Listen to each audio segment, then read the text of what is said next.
안녕하세요. 오늘의 데일리 뉴스레터에 오신 것을 환영합니다. 1. 일본이 한국 앞에 무릎을 꿇는 이유는 무엇일까? 2. 일본의 천년의 꿈이 멈춰졌다. 3. 일본의 불명예. 한번 진실을 알아봅시다. 노제팬을 외치던 한국에서 2시간 만에 유니클로가 선보인 패딩이 품절됐다.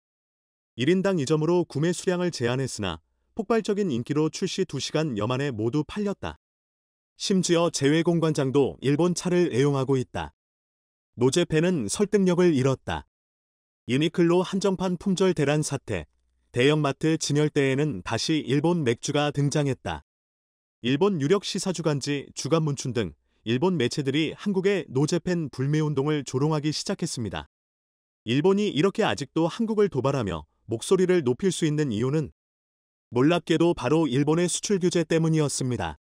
지금으로부터 2년 전 시작된 일본의 반도체 수출 규제, 한국을 화이트리스트 국가 목록에서 삭제하며 한국의 반도체 핵심 소재를 수출하지 않겠다라고 폭탄 선언한 일본. 이후 한국이 대부분의 반도체 핵심 기술을 국산화하는 데 성공하면서 일본 기업들마저 공장을 일본에서 한국으로 옮기는 초강수를 두었습니다. 이 때문에 일본의 반도체 수출 규제는 더 이상 효과가 없을 것이라 생각했지만 여전히 한국이 일본의 100%, 99.9%도 아닌 100%를 일본에 의존하는 반도체 원천 기술이 있었습니다. 피탈링 일본은 다른 건 몰라도 이 궁극의 기술은 한국이 절대 국산화에 성공하지 못할 것이라 확신하며 2021년 11월 현재까지 한국을 계속해서 도발해왔던 것입니다.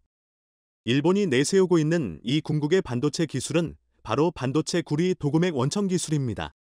반도체 패키징의 필수적인 구리 도금액은 일본으로부터 전량 수입에 의존하는 등 반도체 전체 공정 중 유일하게 국산화율이 제로입니다. 기판 웨이퍼 위에 새겨진 회로 패턴을 구리로 도금해 이 부분만 정기적 특성을 띠도록 만드는 공정에 사용되고 있는데요.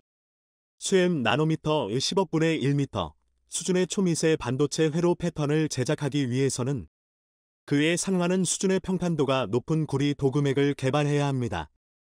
하지만 지난 10수년간 일본이 천문학적인 자금과 수많은 전문가들을 투입해 겨우 개발에 성공한 기술이기에 2년이라는 짧은 시간 안에 한국이 이를 만드는 것은 불가능하다고 일본은 믿어왔습니다. 그런데 놀랍게도 한국이 기적을 만들어냈습니다. 한국생산기술연구원은 세계 최고 수준의 평탄도를 구현한 반도체 도금액 원천 기술을 개발, 중소기업에 이전했다고 최근 밝혔습니다. 생기원 이민영 박사 연구팀은 3년 동안 1만 5천 차례 실험 끝에 도금 막 표면을 평탄하게 조절해주는 최적의 유기 첨가제와 혼합 비율을 찾아내 도금 두께 편차 2% 이내 세계 최고 수준의 평탄도를 구현해냈습니다. 일본이 지난 수십 년 동안 겨우 개발해낸 것을 한순간에 한국이 역전해버린 놀라운 결과입니다. 한국은 이렇게 높은 평탄도 확보를 통해 기존 일본의 외산 소재보다 생산성을 무려 1.5배 높이는 데 성공했습니다.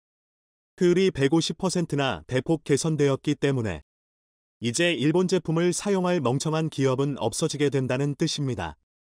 연구팀은 지난해 전자소재 전문 중소기업의 기술을 이전해 제품을 출시했으며 6개월에 걸쳐 반도체 대기업 제조공정에서 시험평가를 해왔다고 전했습니다.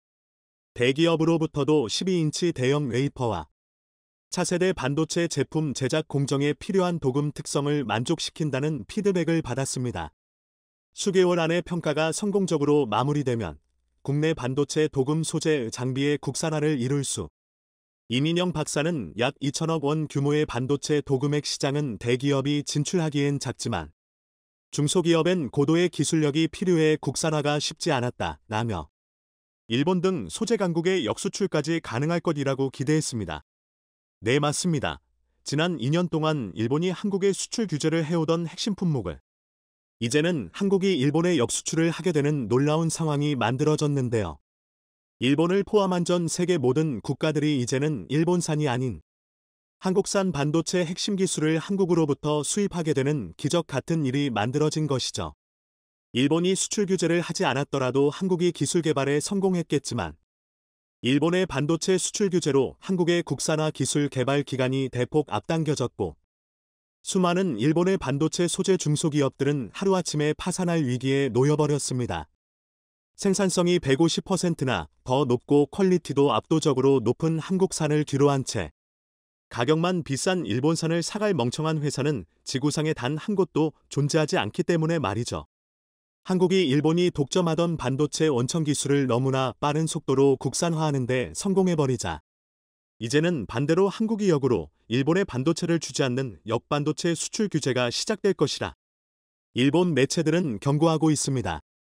이 때문에 최근 일본 정부는 WTO에 제소당할 수 있는 리스크까지 끌어안은 채 대만의 TSMC에 5조 원이라는 말도 안 되는 규모의 지원금까지 줘가며 일본의 반도체 공장을 짓도록 했는데요.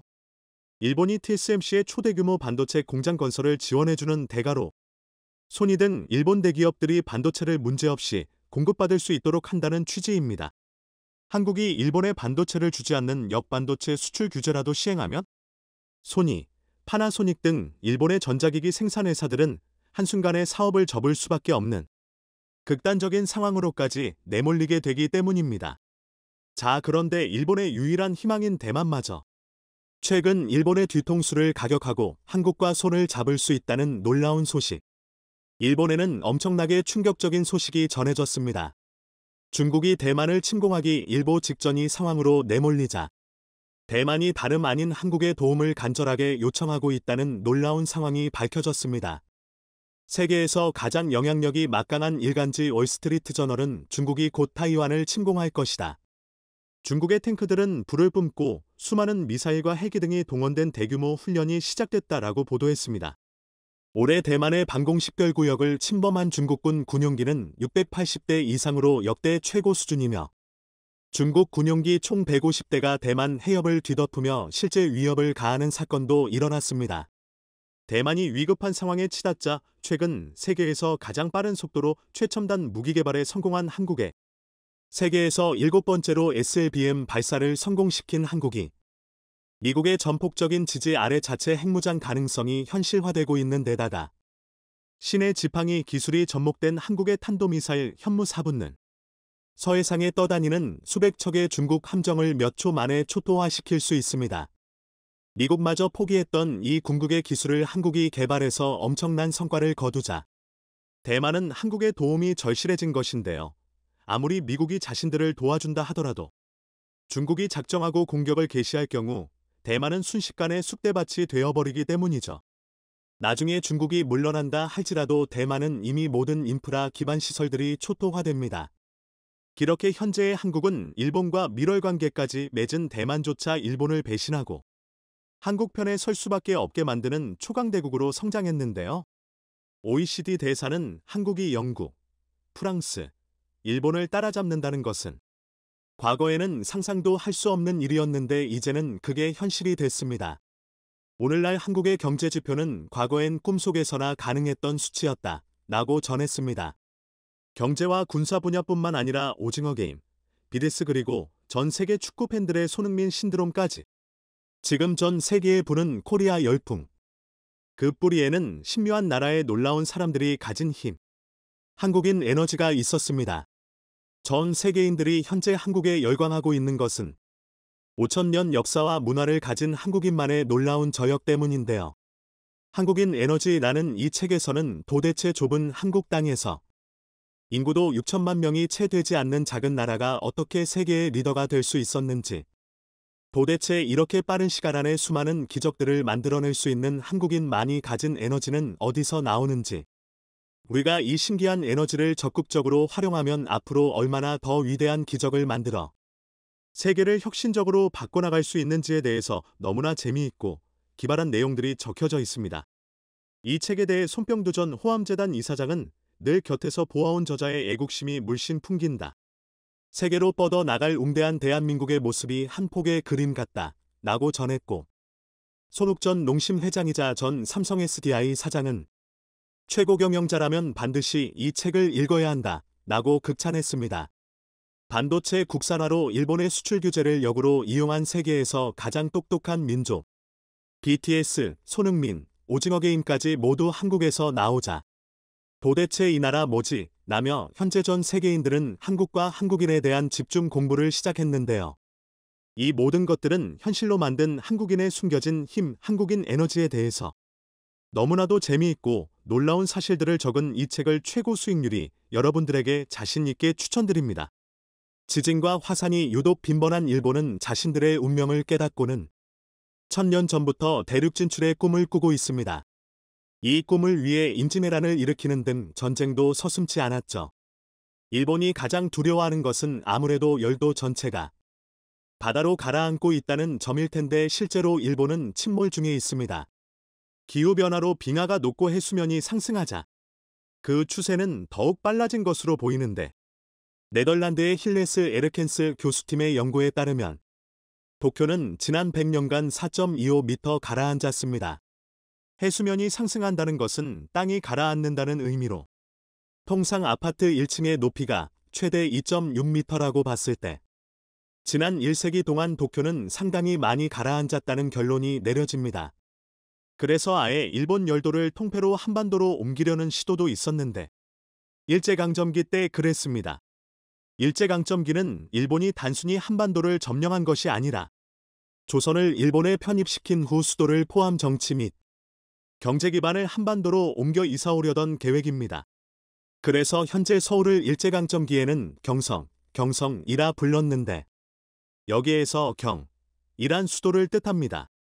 일본 수도인 도쿄, TOKYO는 동경이라 했는데 그러니까 진짜 수도는 한반도의 경성에 만들고 한 국가에 두 개의 수도가 존재할 수는 없으니까요. 그래서 백제의 옛수도 부여의 신사 중 최고 등급인 관패대사를 건설하겠다며 건설을 시작했었는데 이는 당시 도쿄에 있던 1급 신궁과 동일한 등급이고 메이지 신궁보다 훨씬 거대한 규모였죠. 관패대사를 건설한다는 것은 일왕이 직접 부여로 찾아와 참배한다는 의미이기도 합니다. 이에 1939년 7월 31일 히로히토 일왕이 직접 라디오에 출연해 부여의 신궁을 건설한다는 계획을 밝히기도 했는데요. 어쨌든 이러저러한 일본의 노력에도 불구하고 1000년 동안 꿈꾼 일본의 대륙 진출의 꿈은 실현되지 않았습니다.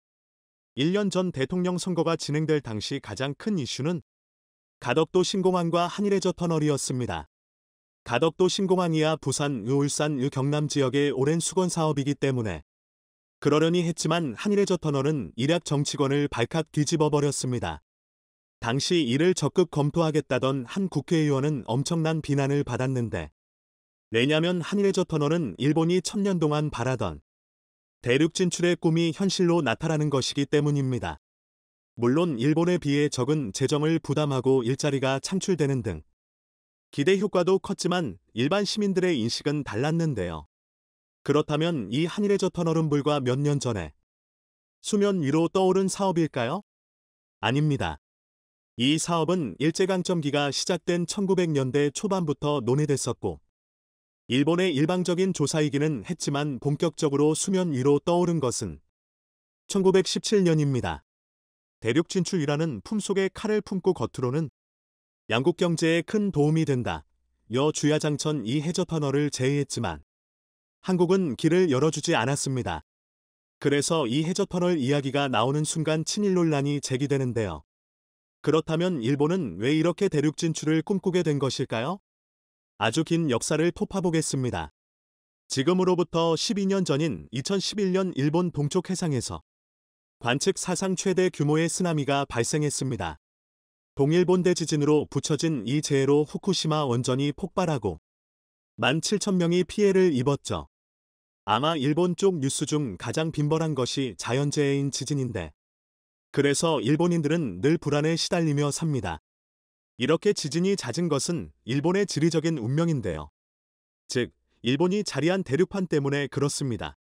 지구 표면은 마치 지구를 감싸 안은 퍼즐처럼 조각조각 깨져 있는데 판이라고 물리는 이 퍼즐들은 지구 내부의 작용으로 서서히 이동하며 서로 스치기도 하고 부딪히기도 합니다.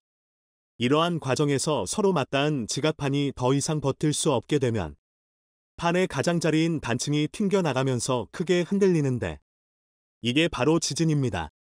판구조론에 따르면 지구는 약 70km 두께의 7개의 대형판과 6개의 중형판으로 형성되어 있는데 일본 동쪽 앞바다는 유라시아판, 필리핀판, 태평양판, 북아메리카판 4개 경계에 위치하고 있어 지난 40년 동안 전체 지진의 10%가 이곳에서 발생했습니다. 이러한 재해는 일본이라는 국가가 등장했을 때부터 타고난 운명인데 혀가 멀다 하고 지진 피해를 겪다 보니 일본에서는 항상 안전한 대륙으로의 이동을 내세워 권력을 손에 쥐었는데요. 그래서 전쟁이 발발했던 겁니다. 임진왜란의 원흉 도요토미 히데요시는 우선 조선을 점령한 후에 명나라, 요구국, 현 오키나와, 고상국, 현 타이완, 노손, 현 필리핀을 점령한 후 천축, 현 인도를 공략해 베이징을 중심으로 한대통국, 인통국을 건설하고자 했었고 이러한 대륙 진출의 야욕은 20세기로 이어집니다. 대동아 공영권 대판이라는 이름으로 말이죠. 당시 일본은 일본, 조선, 만주, 중국, 몽골 5개 민족이 화합해야 한다며 오족 화합을 내세우면서 우선 조선을 식민지로 삼고 만주를 침공해서는 만주사변을 일으켰습니다. 그리고는 1937년 중국 대륙까지 침략의 꿈이 이루어질 뻔도 했으나 미국을 잘못 건드렸다가 핵폭탄 2방의 지도에서 지워질 뻔도 했는데요. 사실 결과가 그렇게 됐기 망정이지 일본이 중국 대륙을 침략했을 때 일본은 큰 그림을 그리고 있었습니다. 우선 일본이 점령한 조선에서부터 그 그림이 시작되는데요. 1917년 일본 육군참모본부는 철도용 스시마 해저터널 건설이라는 계획을 발표했는데 이 계획은 본토 스시마, 대마도, 부산으로 이어지는 3가지 서로 다른 노선을 건설하는 것입니다. 그리고는 부산을 통해 만주로 올라갔다가 베이징, 난징을 경유한 후 베트남의 하노이 사이공 캄보디아의 푸놈펜 말레이시아로 이어지는 10,000km의 철도 노선을 건설해 동아시아와 동남아시아를 일본의 손아래에 두겠다는 것이었죠. 그리고 이 원대한 꿈의 시작은 반드시 일본 열도가 부산과 연결되는 해저터널이 있어야 가능하기 때문에 동아시아 종단 철도 계획의 일환으로 한일 해저터널이 검토되었던 것입니다. 1935년에는 일본 내무성에서 한일을 오가는 도로터널을 계획하기도 했었고 1938년에는 일본 철도성이 조선의 협터널 및 대동아 종단철도 구상을 발표해 일본 언론에 대서특필되기도 했었습니다. 그리고 핵폭탄 2방에 좌절된 것인데요. 이후 일본은 몸을 숙인 채 나름대로 산업을 키우며 해저터널의 꿈을 잇고 있었는데 다시 볼실을 짚인 것은 아이러니컬하게도 한국인입니다. 통일교의 문선명 교주인데요. 1981년 서울에서 개최된 제10회 국제과학통일회의에서 문선명은 국제평화고속도로를 주창했습니다. 직구촌 단절 구간을 육로로 잇고 국가 간 교통망을 연결하자는 것이었는데 이를 위해 1982년 일본에 국제IA 사업단을 설립했습니다. 그리고 실제로 한일해저터널 연구에 1,200억 원을 후원한 결과로 이란터널 제1차 기본구상, 이란터널의 교통수요 예측, 이란터널의 경제평가 등 수많은 연구보고서가 일본에서 발표됐죠. 그리고 실제로 일본 사가현 가라스시에서는 굴착을 시작해 547m를 파내려가기도 했으나 현재는 중단된 상황인데요. 하지만 일본의 적극적인 자세와 달리 한국에서는 많은 연구가 진행되지는 않았습니다. 한국의 입장에서는 그 필요성이 그리 크지 않으니까요. 왜냐면 일본이 없어도 한국은 북한과의 문제만 해결되면 얼마든지 러시아를 거쳐 유럽까지 도달할 수 있기 때문입니다. 지난 2018년 우리나라는 국제철도협력기구 OSJD 정회원국으로 가입했습니다. OSJD는 유럽과 아시아를 잇는 국제철도 운행을 위해 창설된 국제기구로 국제철도운송협정을 관장하고 국제운송표준 원칙을 수립하는 단체입니다. 1956년 소련, 중국, 몽골, 북한 등 12개 국가가 참여해 창설됐고 현재 시베리아 횡단철도, 데스알, 중국 횡단철도, TCR, 몽골 횡단철도, TMGR 등 유라시아 횡단철도가 지나가는 모든 국가들이 참여하고 있습니다. 그러나 우리나라는 2015년부터 정회원 가입을 추진했으나 북한의 반대와 중국의 기권으로 번번이 무산되었는데 2018년 가까스로 만장일치로 정회원이 되었습니다. 이런 상황이라면 만약 유라시아를 잇는 철도가 실제로 개통되면 한국은 동아시아의 종착지로 유럽의 독일에서 시작해 폴란드, 벨라루스, 러시아, 카자흐스탄, 몽골, 중국을 거쳐 한국으로 종착하는 또는 그 반대로 한국을 시작으로 유럽으로 이어지는 어마어마한 계획이 실현됩니다. 종착이든 시작이든 지리적인 장점을 충분히 누릴 수 있는데 만약 일본과 해저터널이 연결된다면 일본이 한국의 장점을 가져가게 됩니다. 한일의 저터널이 건설되는 순간 한국은 경유역으로 전락해버리는 단점 등등 한일의 저터널 이야기가 제기되는 순간 터져나오는 친일 논란 한국의 입장에서는 잃을 것이 많다는 입장 등이 있어 한국에서 이 해저터널 이야기가 쉽게 논의될 수 없는 이유입니다. 해저터널로 국가를 연결한 사례는 영국과 프랑스를 잇는 유로스타가 있습니다. 영국 해협 중 가장 좁은 도버 해협을 뚫어 총 49.9km의 해저터널을 건설했는데 이 터널이 연결되자 유로스타를 타고 런던 파리 구간을 3시간 만에 주파할 수 있게 됐습니다. 하지만 운영사 유로터널, 요로터널은 수년간 재정적으로 상당히 어려움을 겪다 20년 만에 간신히 흑자로 전환했습니다. 한일의 저터널의 경우 한일 간 이동 시간이 단축되는 장점이 있지만 최소 200km에 이르는 구간의 터널을 건설하려면 최소 100조 원에서 200조 원이 필요합니다. 일본이 70%, 한국이 30% 부담한다고 해도 한국이 최소 30조 원에서 60조 원까지 투자해야 하는데 과연 한국이 한국에게 유리할 것 없는 이 터널에 투자하는 것이 맞는지는 의문입니다. 경제성의 문제, 정치적인 문제, 한일외교 관계 그리고 일본에 대한 한국 국민의 정서 등을 감안할 때 한국은 절대로 일본의 대륙 진출을 허락하지 않을 것으로 예상됩니다.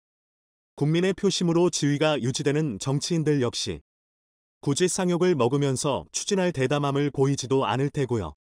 일본의 입장에서 보면 대륙 진출의 가장 빠른 길은 대마도를 거쳐 부산으로 진출하는 겁니다. 맑은 날에는 부산에서 대마도가 보일 정도로 지리적으로 가장 가까우니까요. 그러나 일본에서도 해결해야 할 문제가 남아 있습니다. 가장 큰 걸림돌은 아무래도 헌법일 겁니다. 제2차 세계대전에서 패전국이 된 일본은 제국헌법을 폐지하고 1946년 11월 3일 연합국이 제시한 평화헌법을 공표해 현재에 이르렀습니다. 일본 헌법 제9조에 전쟁을 포기한다는 내용을 명문화시켰죠. 제9조 제1항에서는 국제분쟁을 해결하는 수단으로서 국권이 발동되는 전쟁과 무력에 의한 위협 또는 무력의 행사는 영구히 포기한다고 선언함으로써 전쟁을 포기하겠다고 명시하고 있고 제2항에서는 전항, 제1항의 목적을 달성하기 위해 육해공군, 국가교정권은 인정하지 아니한다고 규정해 군대도 보유할 수 없게 됐습니다. 만약 한국이 일본의 대륙 진출을 반대하고 일본은 어떤 식으로든 한반도를 통해 진출하려고 한다면 무력 충돌이 생길 수 있는데 헌법이 이를 금지시키고 있죠. 우익 성향의 일본의 모든 총리가 기를 쓰고 헌법을 개정해 보통 국가가 되려던 이유이기도 합니다. 하지만 일본의 헌법은 개정이 상당히 어렵습니다. 일본 헌법 제96조에 따르면 주미원과 참의원 양원에서 3분의 2 이상이 찬성해야 개헌안을 발의할 수 있으며 국민투표에서 과반수의 찬성으로 확정됩니다만 그 과반수가 국민 전체의 과반수인지 아니면 투표자의 과반수인지 그래서 일본은 2007년 헌법 개정의 첫 관문으로 국민투표법안을 만들기도 했지만 국민 대다수가 헌법 개정에 반대하고 있어 헌법이 개정되는 것은 쉽지 않아 보입니다. 그런데 만약 무력 충돌이 없더라도 무력을 과시해 한국을 압도하려면 넘사벽 수준의 군사력을 보유해야 하는데 일본은 해군력을 제외하면 큰 위험이 되지 않습니다. 한국이 엄청나게 뽑아낸 탄도미사일, 순항미사일 등의 포병 전력 때문에 오히려 해군력을 함부로 들이밀 수도 없는 상황입니다. 한국이 일본을 침략했으면 했지 일본이 한국을 침략하는 것이 예전처럼 호락호락한 일이 아닌 것이죠. 한일의 저터널에 대해서는 일본이 1917년부터 계획을 시작할 만큼 상당히 적극적입니다. 한국에서는 일부 정치인들이 가끔 언급하지만 일반 국민들의 정서는 전혀 다릅니다. 만약 해저터널이 건설된다면 일본은 천년 동안 꿈꾼 대륙 진출을 이룰 수 있고 또한 유럽에서 연결되는 유라시아 철도의 시작역이자 종착역이 될 수 있는 절호의 기회이기는 합니다. 그러나 한국이 승인하지 않는 이상 헛된 망상이기 때문에 앞으로 일본이 어떻게 나오게 될지 사뭇 기대됩니다. 최근 우크라이나 상황이 장기화되면서 국제사회의 러시아 제재도 더욱더 강력해지고 있습니다.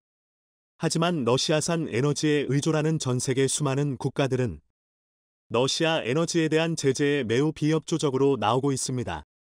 특히 다른 금융제재에는 협조적인 국가들도 에너지 제재에서만큼은 조금 더 상황을 지켜보자는 태도를 보여 국제사회의 러시아 제재에 대한 구멍이 생겼다는 지적이 나오고 있습니다.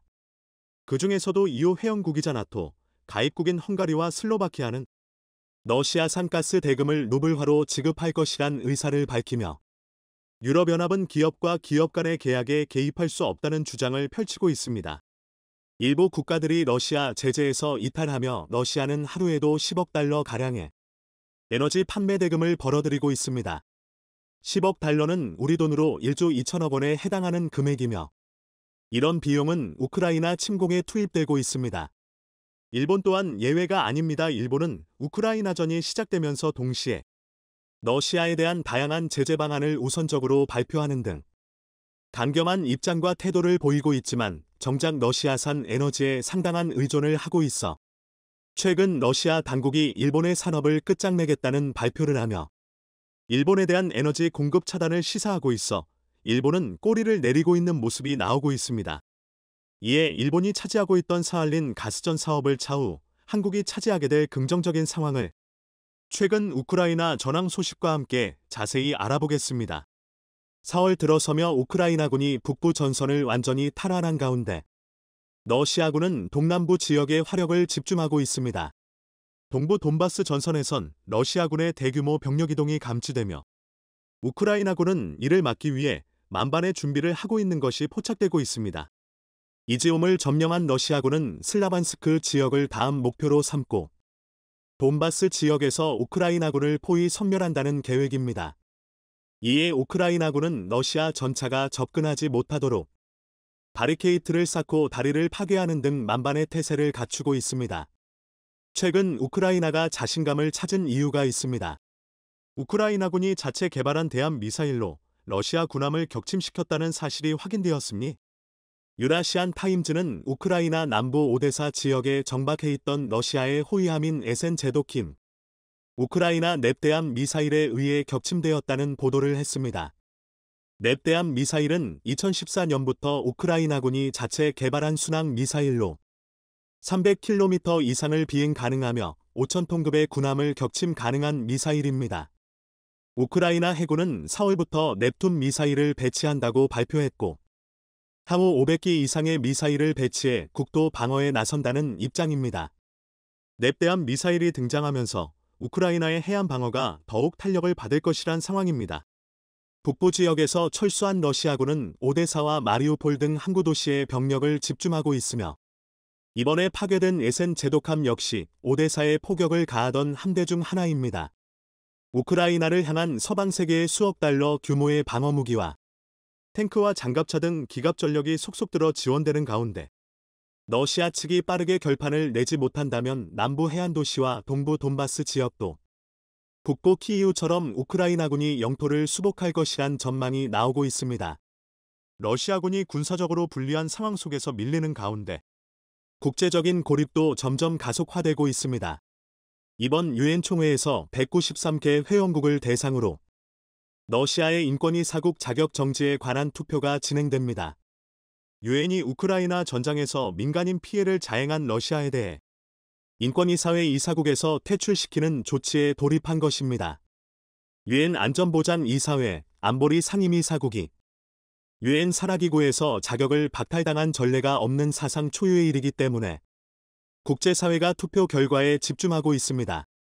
주 유엔 러시아 대사는 193개 회원국들을 향해 반대표를 던지라며 압박에 나서고 있습니다. 미국의 발의로 진행되는 이번 표결은 출석한 국가들 중에서 3분의 2가 찬성하면 가결됩니? 지난달 진행된 러시아의 우크라이나 침공 규탄과 휴전 촉구 결의안 표결에서 143개국이 찬성하여 통과된 만큼 이번에도 가결될 가능성이 높다는 관측이 나옵니다. 그런데 러시아 측이 걱정하는 것은 따로 있습니다. 이런 식의 국제적 고립이 가속화되다 보면 유엔 안보리 상임이사국 자리에서도 퇴출될 가능성이 높아지기 때문입니다. 실제로 러시아의 상임이사국 자리를 노리는 국가가 있습니다. 일본 기시다 총리는 최근 집권당 대회에서 상임이사국 러시아의 폭거를 직접적으로 비판하며 우크라이나 침공을 계기로 안전보장 이사회 안보리의 개편이 필요하다고 목소리를 높이고 있습니다. 그동안 일본은 새로운 국제 질서를 구축하기 위해 안보리를 개혁해야 한다고 강력하게 주장해온 만큼 안보리에서 러시아를 추방하고 그 자리에 자신들이 들어가야 한다는 주장과 로비를 적극적으로 펼쳐오고 있습니다. 일본은 독일과 인도, 브라질 등 상임이사국 진출을 목표로 하는 국가들과 연합해 상임이사국 확대 방안을 주장하고 있습니다. 현재의 상임이사국은 미국, 영국, 프랑스, 중국, 러시아이며 국제적으로 중대한 사안마다 중국과 러시아는 반대를 하며 유엔의 기능과 역할을 마비시키고 있습니다. 일본의 이러한 움직임에 러시아는 크게 반발하며 보복 조치를 예고하고 있습니다. 러시아 외무부 대변인은 7일 기자회견에서 러시아에 대한 경제 제재에 동참한 일본을 향해 높은 수준의 보복 조치를 시행할 것이라고 밝혔습니다. 특히 러시아와 일본의 경제 협력을 비롯한 모든 프로젝트는 물거품이 되었다고 밝히며 일본의 에너지 산업에 막대한 타격을 주겠다는 구상을 밝혔습니다. 일본은 상임이사국 진출을 위해 지속적으로 러시아 제재와 비판을 이어나가고 있지만 사할린 지역에서 원유와 가스 사업에 대해선 조용하게 말을 아끼고 있는 상황입니다. 일본은 러시아와 에너지 협력 프로젝트를 통해 극동 사할린 지역의 석유와 천연가스 개발 사업을 진행해왔습니다. 일본은 전 세계 천연가스 최대 수입국으로서 러시아의 천연가스에 상당한 의존을 하고 있기도 하며 일본 내 정치권에서도 에너지 안보면에서 러시아의 천연가스를 최후의 수단으로 남겨놓아야 한다는 분위기입니다. 기시다 후미오 일본 총리는 그동안 푸틴 대통령의 자산 동결을 비롯해 러시아를 향한 다양한 금융제재부터 군사용으로 쓰일 수 있는 일본산 반도체 수출 제한 조치를 시행해왔지만 에너지 부문에서는 다른 태도를 보이고 있습니다. 일본의 산업과 국민 생활의 편의를 위해 러시아 에너지를 장기적으로 저렴하게 계약했다며 에너지 공급망은 최후의 보루로 다뤄야 한다는 입장입니다. 일본은 자국 천연가스 수요의 10%를 러시아에서 수입하고 있으며 미국이나 중동산 천연가스와 다르게 지리적으로 가까워 수송 비용이 많이 들지 않는다는 점에서 러시아산 에너지 공급을 더욱더 늘리고 있는 추세입니다.